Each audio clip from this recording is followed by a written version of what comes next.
সালাম ভাই, আমি কিছুই করিনি, তোমার জমির দিকে তাকাইনি, আমাকে কেন মারছো এভাবে? আমার ভীষণ কষ্ট হচ্ছে, আমাকে দয়া করে ছেড়ে দাও সালাম ভাই।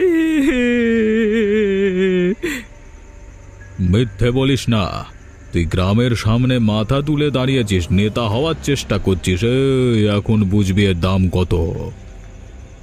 আমি শুধু বলেছিলাম মসজিদের জমিটা পবিত্র, ওখানে বাড়ি তুললে পাপ হবে, এতে আমার ভুল কি দাদা? আমাকে ছেড়ে দাও। পাপের কথা বলছিস? সালাম ভাইয়ের সামনে পাপের কথা? তুই আমাদেরকে পাপ পুণ্য শেখাবি? আজকে তোর মুখ বন্ধ করবো। এই হতভাগা! আল্লাহ, আমার মেয়েটা রুনা। চুপ, ওর নাম নিবি না। ভাই, এই মরে গেছে মনে হচ্ছে, এখানেই ফেলে দিই কাদায়, কেউ খুঁজে পাবে না। আমার খুব ভয় করতে শুরু করছে বাবারি।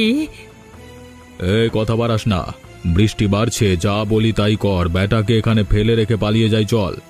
শিয়াল কুকুরে এসে খেয়ে নিয়ে যাবে, ব্যাস, তাহলেই মুক্তি।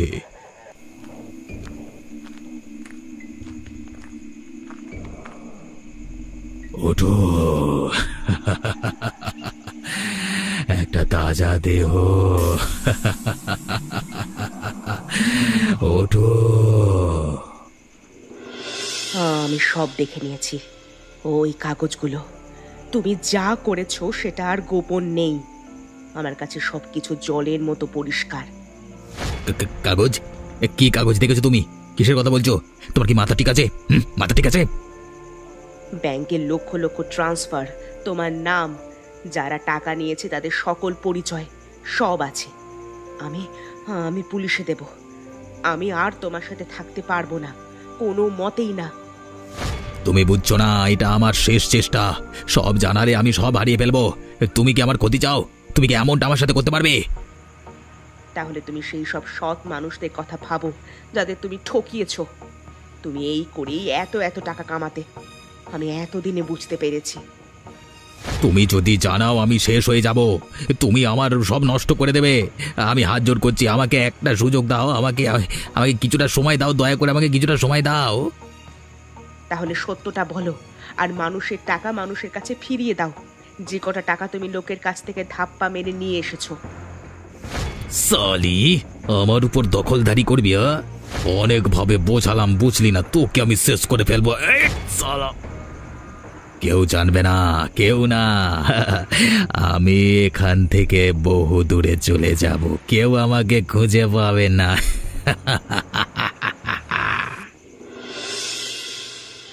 বাড়িতে কেউ আছেন? দয়া করে একটু বেরিয়ে আসবেন, কেউ বাড়িতে আছেন? কে ভাই তুমি? এইখানে এই সন্ধ্যের সময় কি করছোটা কি? চাচা, আমি শহর থেকে এসেছি, আপনি কি আমাকে এক রাত থাকতে দেবেন? আসলে অনেক ছোটবেলায় একবার বিপদে পড়ে গ্রামে এসে আপনার কাছ থেকে সাহায্য পেয়েছিলাম, তাই আর কি। বহু বছর আগে? কি, আমি তো ঠিক মনে করতে পারছি না। হালিমা খালাকে মনে পড়ে? বহু বছর আগে মারা গেছেন। আমি ছোটবেলায় এখানে এসেছিলাম একবার, আমাকে চিনতে পারছেন না? এই দেখুন না। হ্যাঁ, হালিমা থাকতো এ বাড়িতে, অনেক বছর হলো সে নেয়। তা তুমি কি কাজে এসো এখানে? আমার শহরে কাজ নেই চাচা, খেতে পড়তে পাচ্ছি না, তাই সব কিছু ছেড়ে দিয়ে এখানে চলে এসেছি সারা জীবনের মতো। শহরের লোকেরা আজকাল শান্তির জন্য গ্রামে আসে না। এত বছরের জীবনে আমি অনেক কিছুই নিজের চোখে দেখলাম। সবাই অপরাধ করে পালিয়ে এখানে বাঁচতে চলে আসে। তুমি কি আমার থেকে কিছু লুকাচ্ছ? কিছু না চাচা, আমি অনেকটা ক্লান্ত এখন, খুবই দুর্বল লাগছে নিজেকে, খুবই। ঘরে ঢোকো, কিন্তু মনে রেখো, যদি কোনো রকমের চালাকি করবার চেষ্টা করো তাহলে কিন্তু তোমাকে এখান থেকে তাড়াতে আমি দুবার ভাববো না।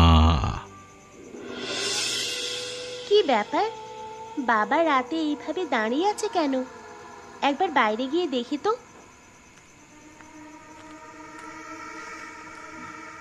বাবা, তুমি এখানে এত রাতে কি করছো? এটা কিভাবে মরলো? তোমার হাতে রক্ত কেন বাবা? কিছু না রুনা, পাখিটা জানলার ধাক্কা খেয়ে পড়ে গেছিল, আমি আমি তুলতে গেছিলাম। এই দেখো না, হাতে কত রক্ত লেগে গেছে, সেটাই বুঝতে পারিনি। তুমি তুমি ঠিক আছো তো বাবা? হ্যাঁ হ্যাঁ, আমি ঠিক আছি।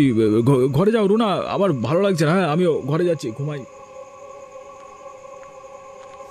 বাবা এরকম করছে কেন? রক্ত হাতটা ধোবার প্রয়োজন বোধ করলো না। বাবার কি শরীর খারাপ? চোখ দুটো কেমন লাল মনে হলো, কি জানি।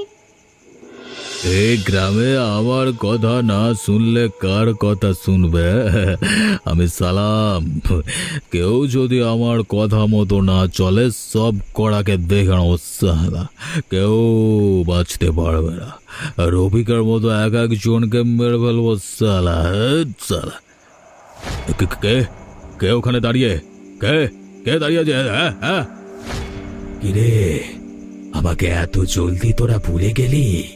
কিন্তু আমি তো সহজে আমার কথা তোদেরকে ভুলতে দেব না। রফিক, এটা সম্ভব না। তুই তো আমরা আমরা আমরা আমরা আমরা তোকে খতম করে দিয়েছিলাম রে। তুই আবার এখানে কি করছিস? তুই কিভাবে ফিরে এলে এখানে? আমি আমি আমি কি ভুল দেখছি ওর বাবা? ইয়া, আমি বেঁচে আছি সালাম। তোরা দুজন ভাবলি আমাকে মেরে ফেলে দিয়ে চলে এলেই মুক্তি পেয়ে যাবি, তাই না? তোরা ভুলে যাচ্ছিস এই জগৎ তোদের ইচ্ছেতে চলে না। তোরা আমাদের শেষ করেও শেষ করতে পারিসনি। না না, তুই তুই মানুষ না।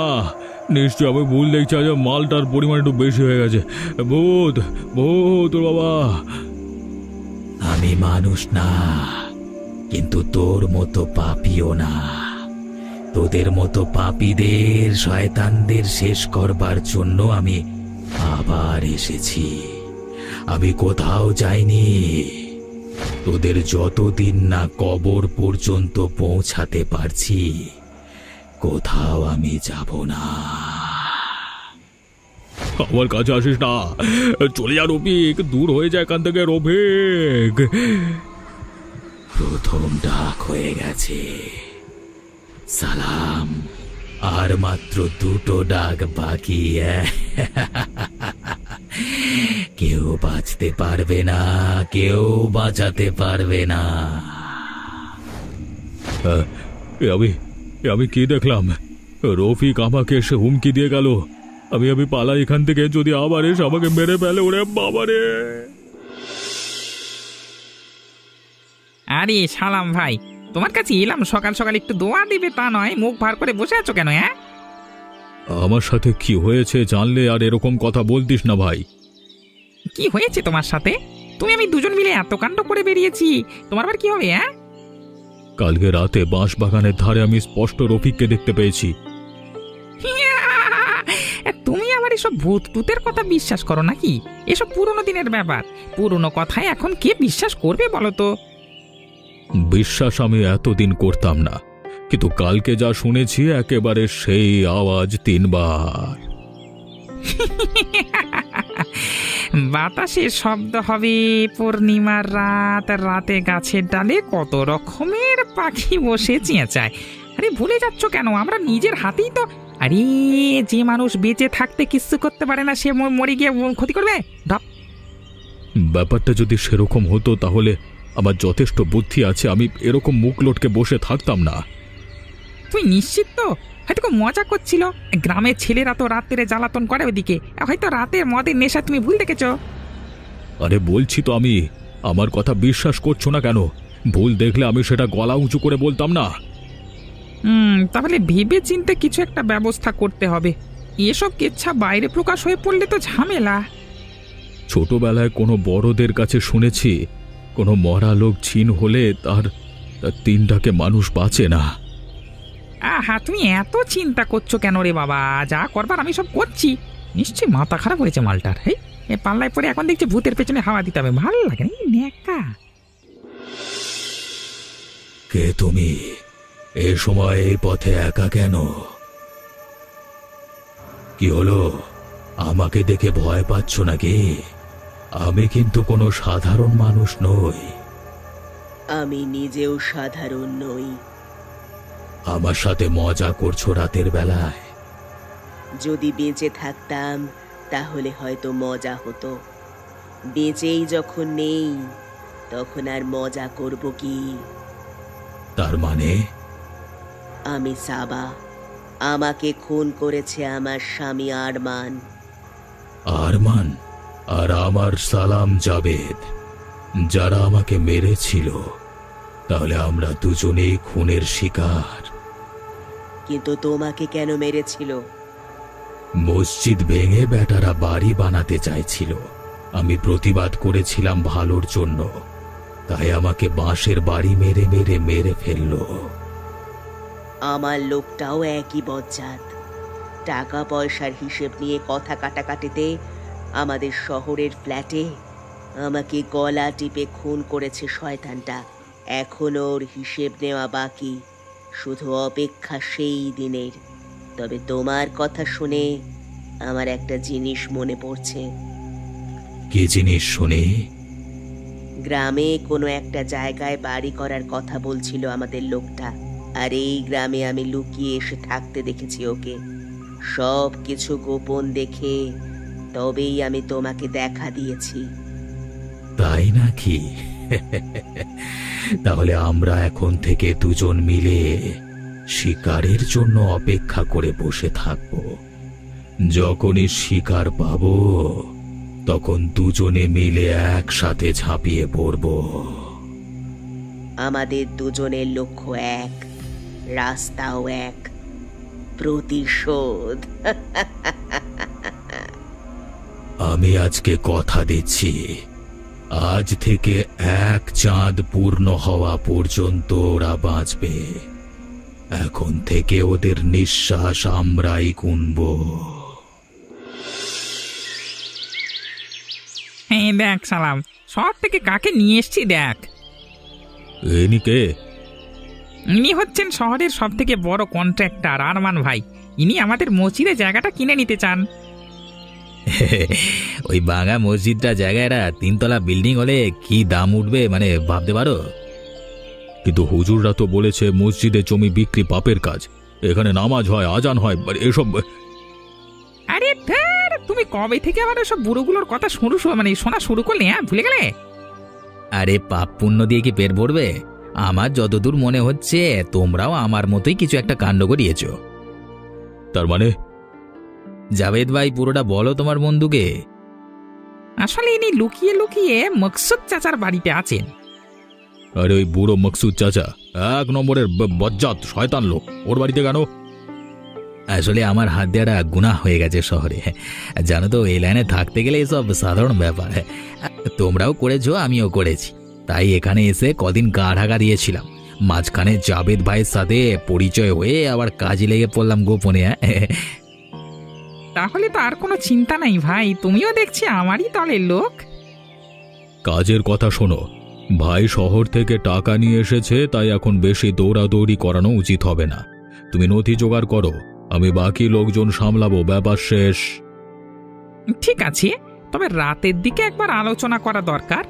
জমিয়ে একটু বসতে হবে, এখন দিনের বেলায় গ্রামের লোকজন শুনে ফেললে গোলমাল হয়ে যাবে। ভয় করলে কি আর আমাদের লাইনে চলে? সব হয়ে যাবে, শুধু সাহস রাখো। একবার যখন আরমানের নজর পড়েছে তখন কাজ হাসিল হবেই। তবে হ্যাঁ, তার মধ্যে আমরা দুজন মিলে গিয়ে রফিকের মেয়েটাকে তাড়িয়ে দেব। ওই জায়গাটা হাসিল করতে পারলে পুরো জায়গাটা মিলিয়ে আমাদের কাজটা আরো ভালো করতে হবে। বেশ বেশ, সব হবে। কে রুনা, তোর আব্বা আছে ঘরে?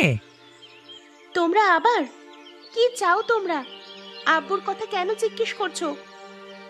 তোর বাপের কি খবর তাই ভাবছি। আজকাল নাকি মানুষকে রাতের বেলা সে ভয় দেখাচ্ছে। সে আসলে রাতে কোথায় যায় বলতো? উনি সোজা সাপটা মানুষ, আপনাদের মতো বাঁকা লোক নয়। আপনি কেন এসব জানতে চান? তোর বাপকে যখন দেখতে পাচ্ছি সেটাই তোর ভাগ্য ভালো। হ্যাঁ, আপনি মানুষ না শয়তান। আমাদের কিসের জন্য হুমকি দিচ্ছেন? তোর বাপের গল্প আমি শুনতে চাই না। এই বাড়ি থেকে আজকে চলে যাবি। এই বাড়ি থেকে আমি কেন যাব? এটা আমাদের বাড়ি। যদি প্রাণে বাঁচতে চাস তাহলে আর মুখে মুখে তর্ক করবি না। ওই ওই মসজিদ থেকে শুরু করে এদিকের গোটা জায়গা এখন আমরা কিনে নিয়েছি, আর আমরা চাই না তোদের মতো লোকেদের এখানে রাখতে, ঠিক আছে? যদি চলে না যাস তাহলে একেবারেই কলা কেটে খতম করে দেবো কুচুট করে। হ্যাঁ, আপনি আমাদের ছেড়ে দিন, আমি পায়ে পড়ছি। তার মানে বেটা রফিক রাতের বেলা বেরিয়ে আমাকে ভয় দেখাচ্ছিল। যাই হোক, সেদিনের মারের পর যে বেঁচে গেছে এটাই ওর নসিব, তবে এবারে আর বাঁচবে না। যদি এখান থেকে না যায় তাহলে মেরে তার বাপ আর বেটি দুজনকে শেষ করে দিয়ে যাব। যেটা বললাম সেটা তোর আব্বাকে বলে দিস, না হলে কিন্তু নাসিবে দুঃখ আছে। হ্যাঁ, এই চল।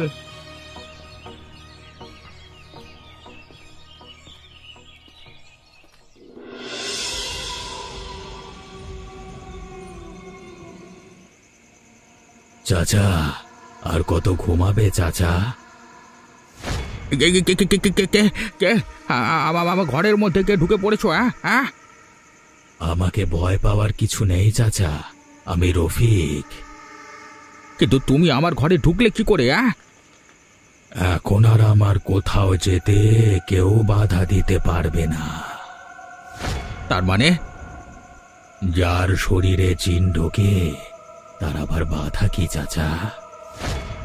মানে কি বলছো কি তুমি? তোমার শরীরে জিন? হ্যাঁ, ভয় পাওয়ার কিছু নেই, আমি তোমার কোনো ক্ষতি করতে আসিনি। তবে তবে কেন এসেছো তুমি? তুমি কি চাও? যারা আমাকে মেরেছে, যে শহরে তার বউকে খুন করে তোমার বাড়িতে আশ্রয় নিয়ে আছে, তাদের শেষ করতে চাই আমি। তার মানে তুমি হলে এই গ্রামের একজন সাচ্চা মুয়াজ্জিন, তোমার থেকে তো এটা আশা করা যায় না। আমি কি করেছি বাবা? তুমি যে আরমানকে বাড়িতে আশ্রয় দিয়েছ, সে শহরে তার বউকে খুন করে তোমার বাড়িতে এসে লুকিয়ে আছে, সেই গুনার দায় তো তোমাকেই নিতে হবে। আমি সন্দেহ করেছিলাম কিছু একটা গন্ডগোল আছে, কিন্তু আমি তো কোনো গুনাহ করিনি। কিন্তু অপরাধীকে আশ্রয় দিয়ে ভুল করেছ। তার উপরে সালাম আর জাবেদ ওর সাথে মিলে মসজিদ বিক্রি করে বাড়ি বানানোর পরিকল্পনা করেছে। এই সব কিছুর গুনাহ তোমার উপরেই যাবে। না না, আমি তোমার কাছে হাত জোড় করছি, আমাকে বাঁচাও। সারা জীবন আমি সৎ পথে থেকেছি, এখন শেষ জীবনে আমি কোনো পাপের দায়ভার নিতে পারবো না। যদি তুমি চাও তাহলে ওকে বাড়ি থেকে বার করে দিতে পারি। তাতে কোনো লাভ হবে না। এক কাজ করো, ওকে বুঝিয়ে কালকে রাতে বাঁশ বাগানে নিয়ে এসো। আমি ঠিক 3 বার যখন ডাক দেব তখন সেখানেই বিচার হবে। ঠিক আছে, তুমি যা বলবে তাই হবে। এখন আমাকে একটু শান্তি দাও, আমি খুব ভয়ে আছি।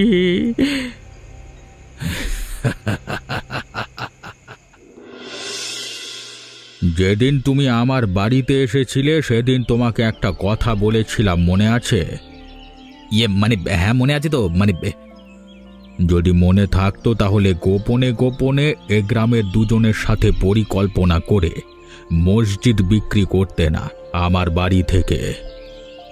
মানে কি বলছো কি তুমি চাচা? মানে থাক, আমার কাছে আর কোনো কিছু লোকাতে হবে না, আমি সব কিছু জেনে গেছি।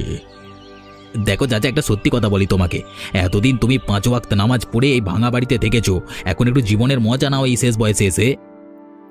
আমিও সেটাই চাই, আর সেই জন্যই আমার টাকার দরকার। তোমরা মসজিদ বিক্রি করো আর যাই করো, আমার জানবার কোনো প্রয়োজন নেই। আমাকে টাকা দিতে হবে, পরিষ্কার কথা।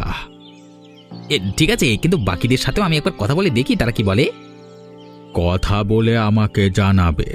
আমি তোমাকে আজ রাত পর্যন্ত সময় দিচ্ছি। যদি আজকে রাতে বাঁশ বাগানের ধারে আমাকে উপযুক্ত পরিমাণ টাকা না দাও, তাহলে কালকে সকাল হওয়ার সঙ্গে সঙ্গে গ্রামের লোক ডেকে তোমাদেরকে খতম করিয়ে দেব। ঠিক আছে ঠিক আছে, আমি দেখছি, এসব করার কোনো প্রয়োজন নেই, আমি আছি তো। কি ভাই, তোমাকে এরকম চিন্তিত, মানে চিন্তায় দেখিনি তো কোনোদিন আগে। কিছু হয়েছে নাকি? মাকসুদ চাচা সব জেনে গেছে। তার মানে কিভাবে? এবারে কি হবে? বলছি রাতের মধ্যে আজকে রাতের মধ্যে ভালো রকমের টাকা যদি না দেওয়া যায় তাহলে কালকে সকাল পর্যন্ত আমাদের 3 জনকে গ্রামের লোকেদের কাছে ফাঁসিয়ে দেবে। ব্যাপারটা তো তাহলে চিন্তার হলো। কিচ্ছু চিন্তা নেই, আমার কাছে উপায় আছে। কি উপায়? আরে আমার কাছে অত টাকা নেই এখন যতটা বুড়ো চাইছে। ঠিক আছে, তোমার কাছে যত টাকা আছে তুমি নিয়ে এসো, আমারও কিছু আমরাও কিছু জোগাড় করছি।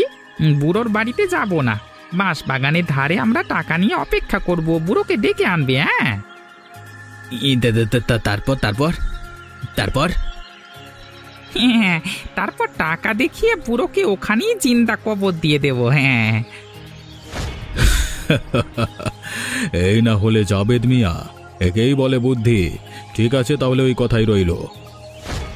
তোমরা আমাকে বাঁচালে ভাইজান, আমি গিয়ে ওর সাথে ওরকম ভাবেই কথা বলছি। হ্যাঁ, মাকসুদ চাচা, এসো এসো মাকসুদ চাচা। ওই ডাক এসেছে আরমান, চলো চলো। আর আমি শুধু একা নেই, আমি টাকা একা খাবো না, গ্রামের মাতব্বররা আছে, তাদের সামনে টাকার ভাগ হবে। কই এখানে তো কাউকে দেখতে পাচ্ছি না। আরে আমরা থাকতে ভাইজান তুমি কেন চিন্তা করছো? চাচা তুমি নিজেকে বড্ড চালাক মনে করো। হ্যাঁ, এবারে দেখো কার বুদ্ধি বেশি। একই তোমরা বাঁচাও! রফিক ভাই কোথায় আছো? বাঁচাও! কি চারিদিকে এরকম দুলছে কেন সব? হ্যাঁ হ্যাঁ, তোমাদের মৃত্যু আসন্ন, তোমাদের মৃত্যু হবে। আমাকে চিনতে পারছিস শয়তান? কি আমি তো তোমাকে হ্যাঁ, খুন করেছিলিস আমার গলা টিপে, এখন তোকে মারার পালা আমার। বাঁচাও! তোমরা হা করে দেখছো কি? আমাকে বাঁচাও!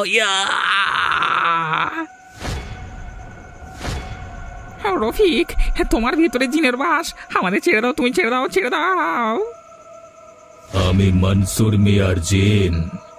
জমির দখল নিয়ে অনেক বছর আগে আমাকে তোমরা খুন করেছিলে। আজকে রফিকের শরীরে বাস করে আমি তোমাদের প্রতিশোধ নেব, এই গ্রামকে শয়তান মুক্ত করব।